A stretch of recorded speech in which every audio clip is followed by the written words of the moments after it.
in. This is where the importance of dealing with the scholars come in, the responsibility of the scholars. Rasulullah sallallahu alaihi wasallam did not just say, Al-ulama warasatul anbiya, that the scholars are the inheritors of the prophets. What is it that they're inheriting? Are they inheriting the mal? No. Are they inheriting some kind of houses or property or whatever? No. What are they inheriting? They're inheriting the knowledge, the divine knowledge that the prophets were given by Allah subhanahu wa ta'ala. So Allah subhanahu wa ta'ala coming back to the verse that Allah subhanahu wa ta'ala says, لَيْسَ لَهُمْ يَوْمَ هَاهُنَا حَمِيمٌ. So it is important for us to choose our friends carefully. Choose our friends carefully because our friends do influence us.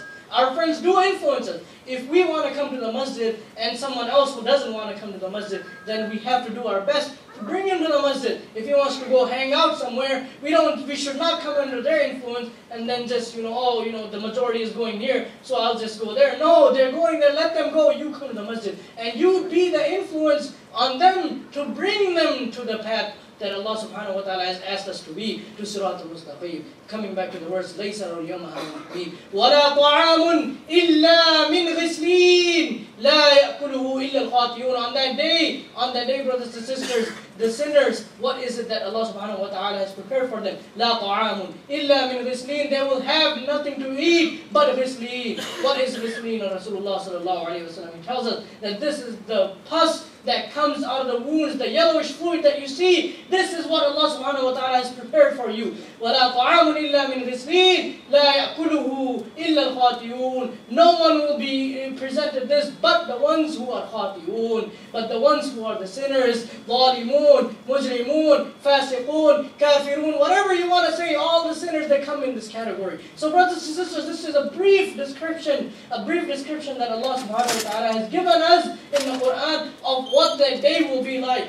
What that day will be like, because Allah subhanahu wa ta'ala, He knows what we're doing. So the month of Ramadan is coming up upon us, and the month of Sha'ban is here, and it's halfway done. What we can do is start preparing for the month of Ramadan. What we can do is by preparing for, how we can prepare for the month of Ramadan, like I said, by start fasting alternate days maybe, so we can start preparing our bodies for it. So we can get in the right frame of mind that when that month starts, it will not be difficult for me to fast, because the days are going to be long as we know, but this is the command from Allah subhanahu wa ta'ala. So the longer the days, the more the hardship that we feel, the closer we are getting to Allah subhanahu wa ta'ala. Why are we doing this? Not because we want to, not because our parents told us to, not because my friends are telling me, but because we're doing it, because Allah subhanahu wa ta'ala has commanded us to do. This is the only reason we're doing it, to please Allah subhanahu wa ta'ala, to get closer to Allah subhanahu wa ta'ala. We fast during the days and we worship Allah subhanahu wa ta'ala during night. We seek forgiveness from Allah subhanahu wa ta'ala. We seek His mercy during the nights when we're praying Taraweeh. Brothers and sisters, one of the other goals that we can make is to recite the entire Quran. We hear the entire Quran when we are reading the Taraweeh behind the Imam. But we can make a personal goal by reading the Quran ourselves. And one of the easiest ways that I have come across that a person can make this commitment by reading the Quran in the entire month is what he can do, is he can read 4 pages of the Quran after every salah. 4 pages of the Quran is all you have to commit to. 4 pages of the Quran after every salah. And how many salahs are there? 5. And 5, you read 4 pages after every salah, it comes out to 20 pages. And depending on which Quran you uses, a lot of the Quran's 20 pages is equal to 1 juz. So 1 juz you are reciting every day. 1 juz you're reciting every day, and you do that every day throughout the month of Ramadan. 30 days, 30 juz you have recited the entire Quran, brothers and sisters. Allah subhanahu wa ta'ala is merciful upon us. He has given us this opportunity. We ask Allah subhanahu wa ta'ala that He enables us to benefit from this month to the best of our ability. We ask Allah subhanahu wa ta'ala that He forgives all of our sins. He showers His mercy upon us. That He guides us to the right path, and not only He guides us, ihdina sirat al-mustaqim, not only He guides us, but He keeps us guided on the path of sirat al-mustaqim.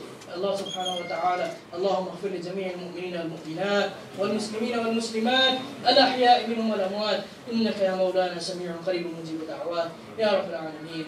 Wa sallallahu ta'ala ala khayri khalqihi sayyidina Muhammad وعلى آله وأصحابه أجمعين برحمتك يا أرحم الراحمين والحمد لله رب العالمين.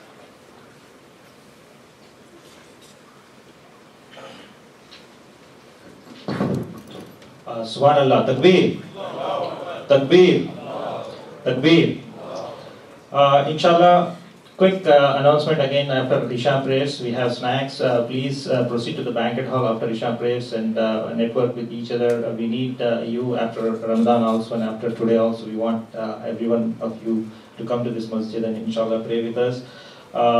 I request Hafiz Sahab to make azan and we request kindly Mufti Riaz Sahab to lead the prayers Isha.